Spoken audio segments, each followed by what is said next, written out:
अस्सलाम वालेकुम। आज हम एक नया चैप्टर शुरू कर रहे हैं। क्लास 10th का लास्ट चैप्टर है और बहुत ही इम्पोर्टेंट चैप्टर है, केमिकल इंडस्ट्रीज़ वाला। अब ये chapter paper point of view के लिहाज से भी बहुत इम्पोर्टेंट है, क्योंकि इसमें 10 से 14 मार्क्स का पेपर आता है। तो आप इमेजिन कर सकते हैं कि ये कितना ज़्यादा इम्पोर्टेंट चैप्टर है। अब इस चैप्टर में हम जो चीज़ें पढ़ेंगे ना, वो हमारे पास इंट्रोडक्शन में मैंने चीज़ें बताई हैं।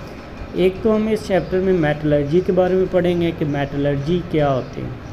मेटलर्जी का मैं थोड़ा सा बता देता हूँ कि इसकी डेफिनेशन ये है कि ओर्स से मेटल्स को हासिल करना मेटलर्जी कहलाता है। अब ये हम पढ़ेंगे कि ओर्स क्या होता है, मेटलर्जी क्या है, कैसे हम ये करते हैं, ये सारा हम इसी चैप्टर में ही पढ़ेंगे। दूसरा हम इधर सॉल्वे प्रोसेस के बारे में पढ़ेंगे कि सोडियम कार्बोनेट को कैसे Na2CO3 को कैसे हम सॉल्वे प्रोसेस के ज़रिए प्रिपेयर कर सकते हैं। और तीसरा हम यूरिया की प्रिपरेशन पढ़ेंगे और यूरिया के फ़ायदे क्या हैं वो हम पढ़ेंगे।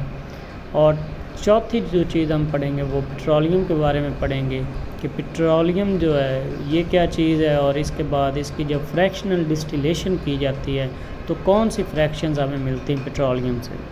तो ये सारी चीज़ें ना हम इस चैप्टर में पढ़ने वाले हैं। तो एक और छोटी सी इन्फो दे दूं कि तकरीबन जब ये इंडिपेंडेंस हुई थी तो उस वक्त बड़े सगीर के अंदर 921 इंडस्ट्रियल यूनिट्स थे। जो बड़े बड़े इंडस्ट्रियल यूनिट्स थे वो 921 थे, और उनमें से सिर्फ 34 पाकिस्तान को मिले थे। तो आप ये चेक कर सकते हैं कि इंडिपेंडेंस के वक्त किस तरह तकसीम हुई थी इंडस्ट्रियल यूनिट्स की।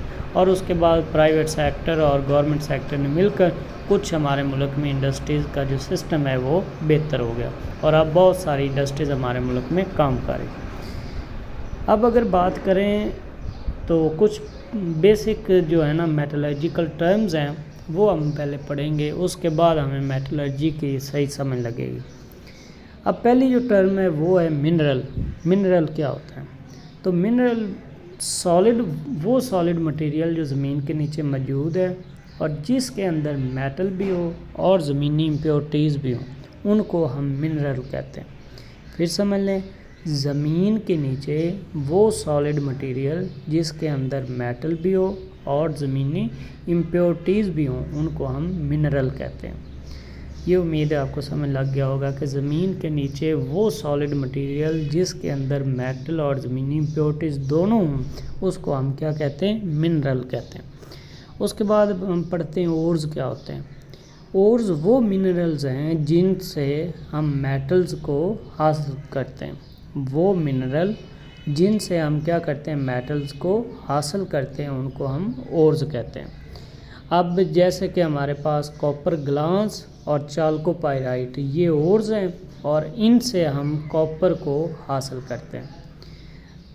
अगर आपसे कोई पूछे और क्या है, तो और आपने बताना है ये वो मिनरल है जिससे हम मेटल्स को हासिल करते हैं। और इसके एग्जांपल है कि कॉपर को दो ओर्स हैं जिनसे हम हासिल करते हैं, कॉपर ग्लास और चाल्कोपाइराइट। इनसे हम कॉपर को हासिल करते हैं। तीसरी जो टर्म आती है वो है गैंग।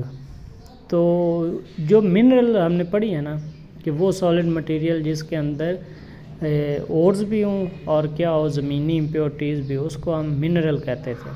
तो मिनरल के अंदर एक तो ओर्स था और दूसरा ज़मीनी इम्प्योरिटीज़ थी।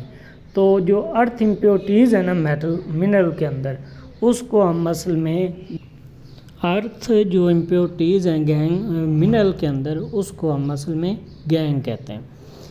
अब इसके बाद चौथी जो चीज़ है वो मेटलर्जी है।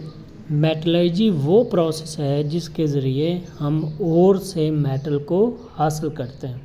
तो ये बेसिक टर्म थी।